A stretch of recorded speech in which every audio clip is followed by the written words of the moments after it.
जय माता दी। नौ दुर्गा अर्थात माँ दुर्गा के 9 स्वरूप।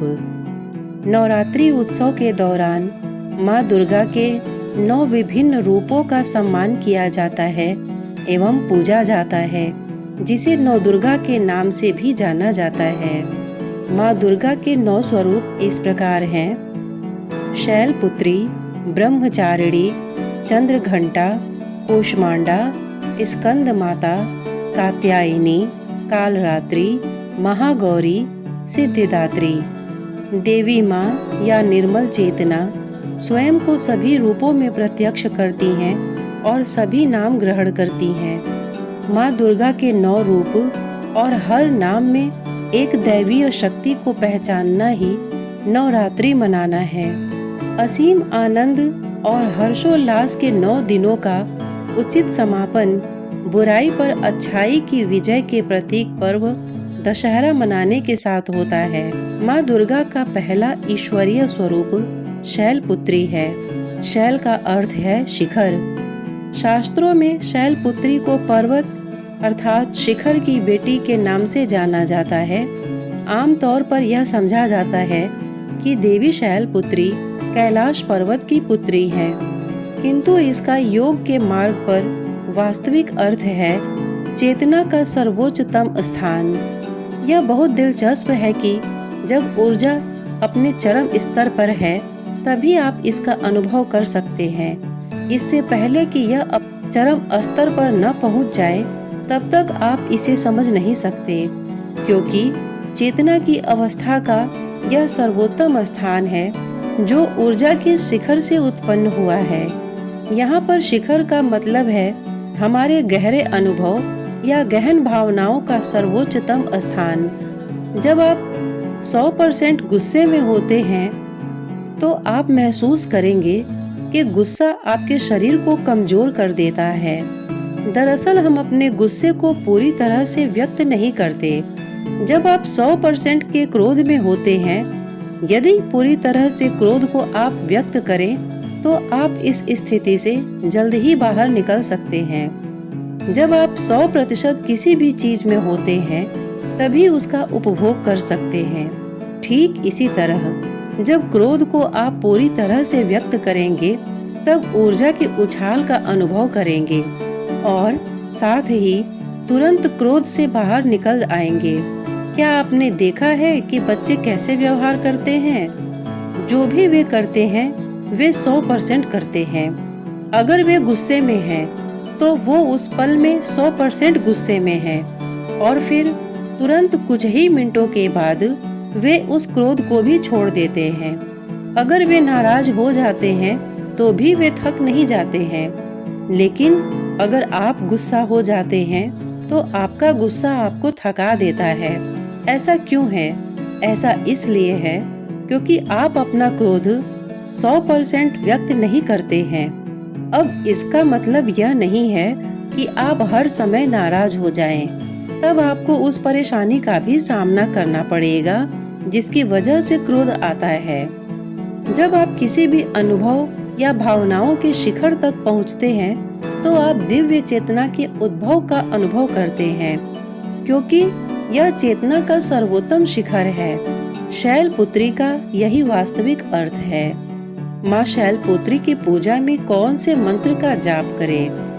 ओम ऐं ह्रीं क्लीं शैलपुत्रये नमः मंत्र के जाप से आप माँ दुर्गा के पहले स्वरूप माँ शैलपुत्री की आराधना करें। ऐसा माना जाता है कि माँ शैलपुत्री का पसंदीदा रंग पीला है, तो आप पीले रंग के वस्त्र में माँ शैलपुत्री की पूजा कर उन्हें प्रसन्न कर सकते हैं। माँ ब्रह्मचारिणी। नौ दुर्गा के दूसरे रूप का नाम है माँ ब्रह्मचारिणी। ब्रह्म का क्या अर्थ है? वह जिसका कोई आदि या अंत न हो, वह जो सर्वव्याप्त सर्वश्रेष्ठ है और जिसके पार कुछ भी नहीं। जब आप आंखें बंद करके ध्यान मग्न होते हैं तब आप अनुभव करते हैं कि ऊर्जा अपनी चरम सीमा या शिखर पर पहुंच जाती है। वह देवी माँ के साथ एक हो गई है और उसी में ही लिप्त हो गई है। दिव्यता ईश्वर आपके भीतर ही है। कहीं बाहर नहीं। आप यह नहीं कह सकते कि मैं इसे जानता हूँ, क्योंकि यह असीम है। जिस क्षण आप जान जाते हैं, यह सीमित बन जाता है। और अब आप यह नहीं कह सकते कि मैं इसे नहीं जानता, क्योंकि यह वहाँ है। तो आप कैसे नहीं जानते? क्या आप कह सकते हैं कि मैं अपने हाथ को नहीं जानता? आपका हाथ तो वहाँ है ना? इसलिए आप इसे जानते हैं, और साथ ही में यह अनंत है, अतः आप इसे नहीं जानते। यह दोनों अभिव्यक्ति एक साथ चलती है। क्या आप एकदम हैरान, चकित या द्वंद में फंस गए? अगर कोई आपसे पूछे कि क्या आप देवी माँ को जानते हैं, तब आपको चुप रहना होगा, क्योंकि अगर आपका उत्तर है कि मैं नहीं जानता, तब यह असत्य होगा। और अगर आपका उत्तर है कि हाँ मैं जानता हूँ, तो तब आप अपनी सीमित बुद्धि से, ज्ञान से उस जानने को सीमा में बांध रहे हैं। देवी माँ असीमित अनंत है, जिसे न तो समझा जा सकता है, न ही किसी सीमा में बांध कर रखा जा सकता है। जानने का अर्थ है कि आप उसको सीमा में बांध रहे हैं। क्या आप अनंत को किसी सीमा में बांध कर रख सकते हैं? अगर आप ऐसा कर सकते हैं, तो फिर वह अनंत नहीं। ब्रह्मचारिणी का अर्थ है वह जो असीम अनंत में विद्यमान गतिमान है, एक ऊर्जा जो न तो जड़ है और न ही निष्क्रिय है, किंतु वह जो अनंत में विचरण करती है। यह बात समझना अति महत्वपूर्ण है। एक गतिमान होना, दूसरा विद्यमान होना, यही ब्रह्मचर्य का अर्थ है। इसका अर्थ यह भी है कि तुच्छता, निम्नता में न रहना, अपितु पूर्णता से रहना। कौमार्य अवस्था ब्रह्मचर्य का पर्यायवाची है, क्योंकि उसमें आप एक संपूर्णता के समक्ष हैं, न कि कुछ सीमित के समक्ष। इस प्रकार ब्रह्मचारिणी सर्वव्यापक चेतना है। ओम ऐं ह्रीं क्लीं ब्रह्मचारिण्यै नमः मंत्र के जाप से आप माँ दुर्गा के दूसरे स्वरूप माँ ब्रह्मचारिणी का आवाहन कर सकते हैं। ऐसा माना जाता है कि माँ ब्रह्मचारिणी का पसंदीदा रंग हरा है, तो आप हरे रंग के वस्त्र में माँ की पूजा कर माँ ब्रह्मचारिणी को प्रसन्न कर सकते हैं। देवी माँ के तृतीय ईश्वरीय स्वरूप का नाम माँ चंद्रघंटा है। चंद्रघंटा शब्द का क्या अर्थ है? चंद्रमा हमारे मन का प्रतीक है। मन का अपना ही उतार चढ़ाव लगा रहता है। प्रायः हम अपने मन से ही उलझते रहते हैं। सभी नकारात्मक विचार हमारे मन में आते हैं। ईर्ष्या आती है, घृणा आती है, और आप उनसे छुटकारा पाने के लिए और अपने मन को साफ करने के लिए संघर्ष करते हैं। लेकिन ऐसा नहीं होने वाला। आप अपने मन से छुटकारा नहीं पा सकते। आप कहीं भी भाग जाएं, चाहे हिमालय पर ही क्यों न भाग जाएं, आपका मन आपके साथ ही भागेगा। यह आपकी छाया के समान है। जैसे ही हमारे मन में नकारात्मक भाव या विचार आते हैं, तो हम निरुत्साहित, अशांत महसूस करते हैं। हम विभिन्न तरीकों से इनसे पीछा छुड़ाने की कोशिश करते हैं, पर यह मात्र कुछ समय के लिए ही काम करता है। कुछ समय पश्चात वही विचार फिर हमें घेर लेते हैं और वापस वहीं पहुंच जाते हैं जहां से हमने शुरुआत की थी। अतः इन विचारों से पीछा छुड़ाने के संघर्ष में न फंसे। चंद्र हमारी बदली हुई भावनाओं, विचारों का प्रतीक है, ठीक वैसे ही जैसे चंद्रमा घटता व बढ़ता रहता है। घंटा का अर्थ है जैसे मंदिर के घंटे घड़ियाल। आप मंदिर के घंटे घड़ियाल को किसी भी प्रकार बजाएं, हमेशा उसमें से एक ही ध्वनि आती है। इसी प्रकार एक अस्त व्यस्त मन जो विभिन्न विचारों, भावों में उलझा रहता है, जब एकाग्र होकर ईश्वर के प्रति समर्पित हो जाता है, तब ऊपर उठती हुई दैवीय शक्ति का उदय होता है। और यही चंद्र घंटा का अर्थ है। एक ऐसी स्थिति जिसमें हमारा अस्त व्यस्त मन एकाग्रचित हो जाता है। अपने मन से भागे नहीं, क्योंकि यह मन एक प्रकार से दैवीय रूप का प्रतीक, अभिव्यक्ति है। यही दैवीय रूप दुख, विपत्ति, भूख और यहाँ तक कि शांति में भी मौजूद है। इसका मतलब यह है कि सबको एक साथ लेकर चलें, चाहे खुशी हो या गम। सब विचारों भावनाओं को एकत्रित करते हुए एक विशाल घंटे घड़ियाल के नाद की तरह। देवी के इस नाम चंद्र घंटा का यही अर्थ है और तृतीय नवरात्रि के उपलक्ष्य में इसे मनाया जाता है। ओम ऐं ह्रीं क्लीं चंद्र घंटाए नमः मंत्र के जाप से आप माँ दुर्गा के तीसरे स्वरूप माँ चंद्र घंटा का आवाहन कर सकते हैं। ऐसा माना जाता है कि माँ चंद्र घंटा को भूरा रंग बहुत भाता है, तो आप भूरे रंग के वस्त्र धारण कर उनकी पूजा कर सकते हैं। देवी माँ के चतुर्थ रूप का नाम है देवी कुष्मांडा। कुष्मांडा का संस्कृत में अर्थ होता है लौकी, कद्दू। अब अगर आप किसी को मजाक में लौकी कद्दू कहकर पुकारेंगे तो वह बुरा मान जाएंगे और आपके प्रति क्रोधित होंगे। कुष्मांडा का अर्थ क्या है? लौकी या कद्दू गोलाकार है, इसलिए यहाँ इसका अर्थ प्राण शक्ति से है। वह प्राण शक्ति जो पूर्ण एक गोलाकार वृत्त की भांति है। भारतीय परंपरा के अनुसार लौकी या कद्दू का सेवन मात्र ब्राह्मण महाज्ञानी ही करते थे, अन्य कोई भी वर्ग इसका सेवन नहीं करता था। लौकी या कद्दू आपकी प्राण शक्ति, बुद्धिमत्ता और शक्ति को बढ़ाते हैं। लौकी या कद्दू के गुण के बारे में ऐसा कहा जाता है कि यह प्राणों को अपने अंदर सोखती है और साथ ही प्राणों का प्रसार भी करती है। यह इस धरती पर सबसे अधिक प्राणवान और ऊर्जा प्रदान करने वाली शाक या सब्जी है। जिस प्रकार अश्वत्थ का वृक्ष 24 घंटे ऑक्सीजन देता है, उसी प्रकार लौकी या कद्दू ऊर्जा को ग्रहण कर या अवशोषित कर उसका प्रसार करते हैं। संपूर्ण सृष्टि प्रत्यक्ष व अप्रत्यक्ष एक बड़ी गेंद गोलाकार कद्दू के समान है। इसमें हर प्रकार की विविधता पाई जाती है, छोटे से बड़े तक। कु का अर्थ है छोटा, श का अर्थ है ऊर्जा और अंडा का अर्थ है ब्रह्मांडीय गोला। सृष्टि या ऊर्जा का छोटे से विशाल ब्रह्मांडीय गोला। संपूर्ण ब्रह्मांड में ऊर्जा का संचार छोटे से बड़े में होता है। यह बड़े से छोटा होता है और छोटे से बड़ा। यह बीज से बढ़कर फल बनता है और फिर फल से दोबारा बीज हो जाता है। इसी प्रकार ऊर्जा या चेतना में सूक्ष्म से सूक्ष्मतम होने की और विशाल से विशालतम होने का विशेष गुण है, जिसकी व्याख्या कुष्मांडा करती है। देवी माँ को कुष्मांडा के नाम से जाना जाता है।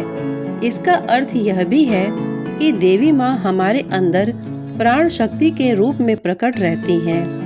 कुछ क्षणों के लिए बैठकर अपने आप को एक कद्दू के समान अनुभव करें। इसका यहाँ पर यह तात्पर्य है कि अपने आप को उन्नत करें और अपनी प्रज्ञा बुद्धि को सर्वोच्चतम बुद्धिमत्ता जो देवी माँ का रूप है उसमें समा जाएं। एक कद्दू के समान आप भी अपने जीवन में प्रचुरता, बहुतायत और पूर्णता अनुभव करें। साथ ही संपूर्ण जगत के हर कण में ऊर्जा और प्राण शक्ति का अनुभव करें। इस सर्वव्यापी जागृत प्रत्यक्ष बुद्धिमत्ता का सृष्टि में अनुभव करना ही कुष्मांडा है। ओम ऐं ह्रीं क्लीं चामुंडाय नमः के जाप से आप माँ दुर्गा के चौथे स्वरूप माँ कुष्मांडा की आराधना कर सकते हैं। ऐसा माना जाता है कि माँ कुष्मांडा को नारंगी रंग बहुत भाता है, तो आप नारंगी रंग के वस्त्र धारण कर उनकी आराधना कर सकते हैं। देवी माँ का पांचवा रूप स्कंद माता के नाम से प्रचलित है।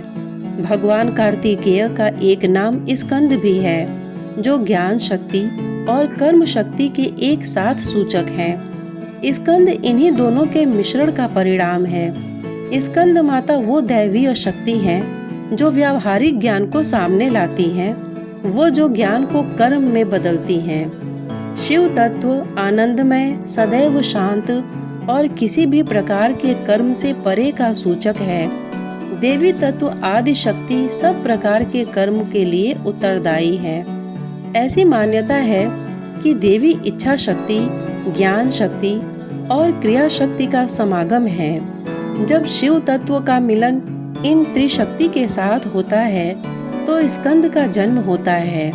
स्कंद माता ज्ञान और क्रिया के स्रोत, आरंभ का प्रतीक है। इसे हम क्रियात्मक ज्ञान अथवा सही ज्ञान से प्रेरित क्रिया कर्म भी कह सकते हैं। प्रायः ऐसा देखा गया है कि ज्ञान तो है किंतु उसका प्रयोजन या क्रियात्मक प्रयोग नहीं होता, किंतु ज्ञान ऐसा भी है जिसका ठोस प्रयोजन लाभ है, जिसे क्रिया द्वारा अर्जित किया जाता है।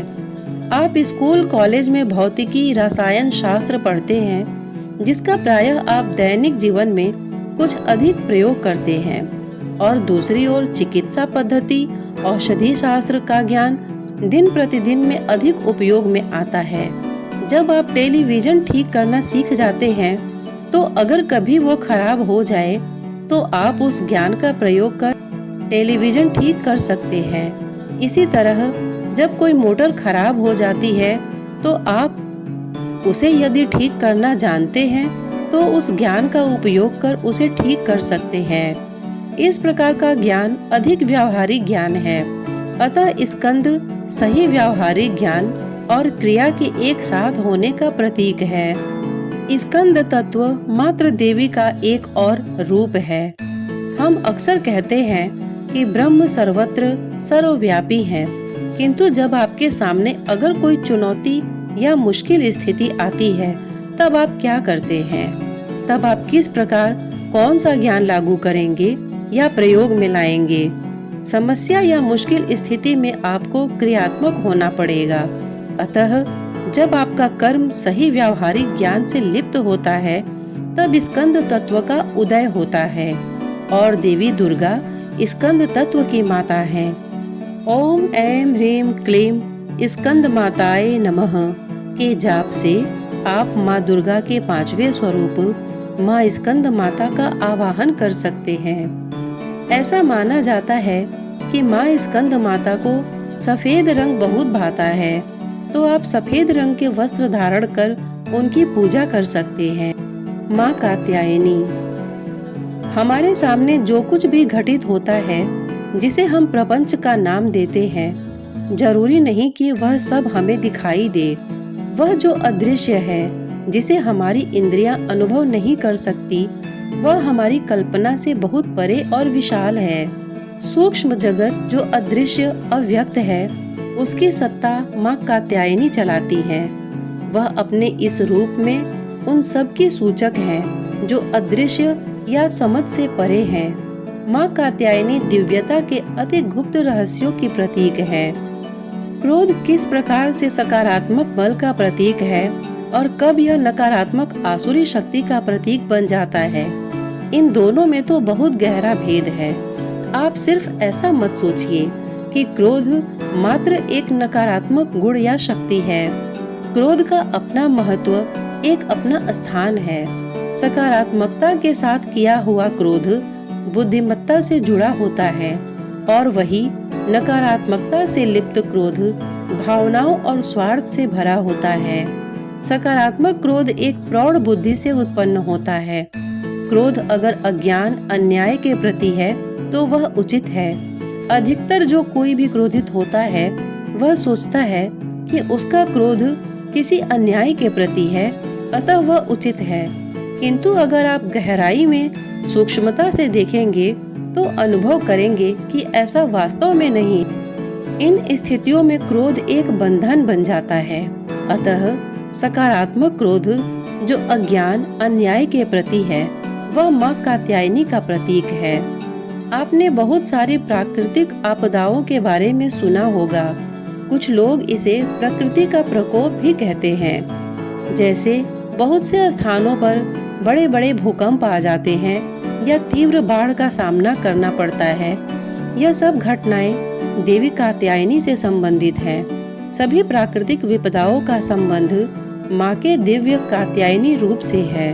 वह क्रोध के उस रूप का प्रतीक है जो सृष्टि में सृजनता, सत्य और धर्म की स्थापना करती है।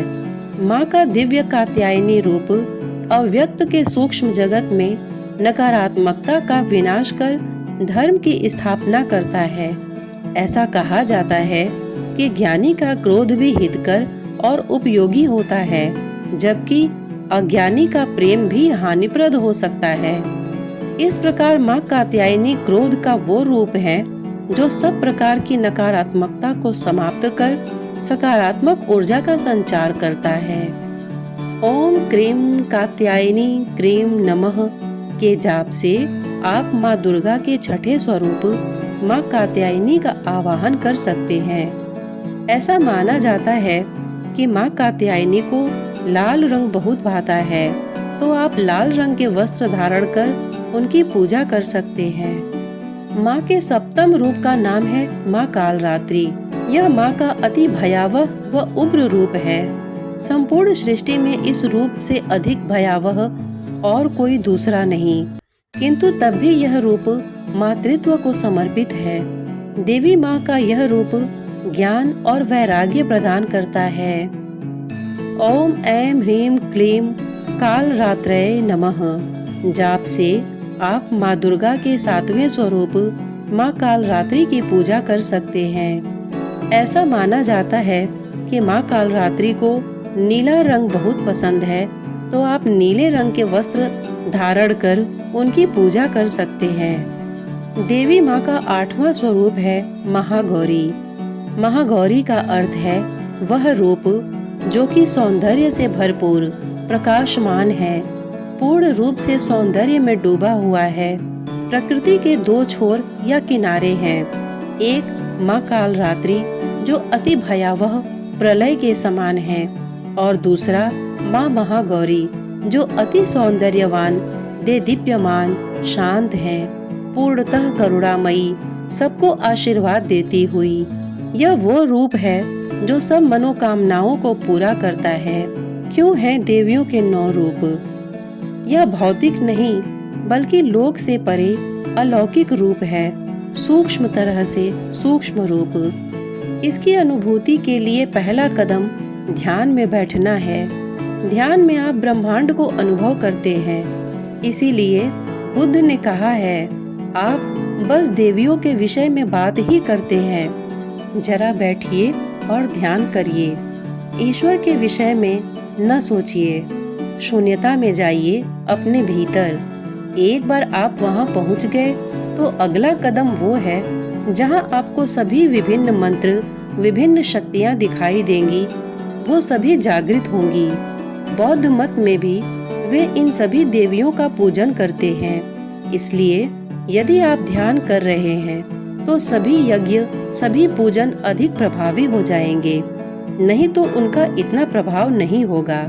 यह ऐसे ही है जैसे कि आप नल तो खोलते हैं परंतु गिलास कहीं और रखते हैं, नल के नीचे नहीं। पानी तो आता है पर आपका गिलास खाली ही रह जाता है, या फिर आप अपने गिलास को उल्टा पकड़े रहते हैं। 10 मिनट के बाद भी आप इसे हटाएंगे तो इसमें पानी नहीं होगा, क्योंकि आपने इसे ठीक प्रकार से नहीं पकड़ा है। सभी पूजा ध्यान के साथ शुरू होती है और हजारों वर्षों से इसी परंपरा या प्रथा का अनुसरण किया जाता है। ऐसा पवित्र आत्मा के सभी विविध तत्वों को जागृत करने के लिए, उनका आवाहन करने के लिए किया जाता है। हमारे भीतर एक आत्मा है। उस आत्मा की कई विविधताएं हैं, जिनके कई नाम, कई सूक्ष्म रूप हैं, और नवरात्रि इन्हीं सबसे जुड़ी है। इन सभी तत्वों का इस धरती पर आवाहन, जागरण और पूजन करना, यही नवरात्रि पर्व का ध्येय है।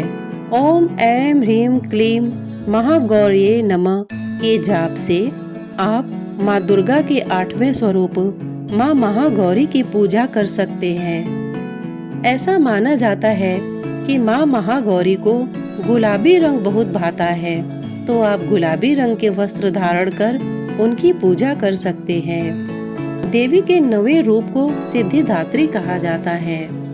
देवी महागौरी आपको भौतिक जगत में प्रगति के लिए आशीर्वाद और मनोकामना पूर्ण करती हैं, ताकि आप संतुष्ट होकर अपने जीवन पथ पर आगे बढ़े। माँ सिद्धिदात्री आपको जीवन में अद्भुत सिद्धि क्षमता प्रदान करती है ताकि आप सब कुछ पूर्णता के साथ कर सके। सिद्धि का क्या अर्थ है? सिद्धि अर्थात संपूर्णता का अर्थ है विचार आने से पूर्व ही काम का हो जाना। आपके विचार मात्र से ही बिना किसी कार्य किए आपकी इच्छा का पूर्ण हो जाना, यही सिद्धि है। आपके वचन सत्य हो जाएं और सबकी भलाई के लिए हो। आप किसी भी कार्य को करें वो संपूर्ण हो जाए, यही सिद्धि है। सिद्धि आपके जीवन की हर स्तर में संपूर्णता प्रदान करती है। यही देवी सिद्धिदात्री की महत्ता है। ओम ऐं ह्रीं क्लीं सिद्धिदात्रये नमः के जाप से आप माँ दुर्गा के 9वें स्वरूप माँ सिद्धिदात्री की पूजा कर सकते हैं। ऐसा माना जाता है कि माँ सिद्धिदात्री का मनपसंद रंग बैगनी है, तो इस दिन बैगनी रंग पहनना बहुत शुभ माना जाता है। आइए अब जानते हैं कि माँ दुर्गा के 9 रूप क्यों हैं। यह भौतिक नहीं बल्कि लोक से परे अलौकिक रूप है, सूक्ष्म तरह से सूक्ष्म रूप। इसकी अनुभूति के लिए पहला कदम ध्यान में बैठना है। ध्यान में आप ब्रह्मांड को अनुभव करते हैं। सभी पूजन ध्यान के साथ शुरू होते हैं और हजारों वर्षों से इसी विधि का प्रयोग किया जाता है। ऐसा पवित्र आत्मा के सभी विविध तत्वों को जागृत करने के लिए, उनका आवाहन करने के लिए किया जाता था। हमारे भीतर एक आत्मा है। उस आत्मा की कई विविधताएं हैं, जिनके कई नाम, कई सूक्ष्म रूप हैं। और नवरात्रि का यही तात्पर्य है कि इन सब तत्वों का इस धरती पर आवाहन, जागरण और पूजन करना। जय माता दी।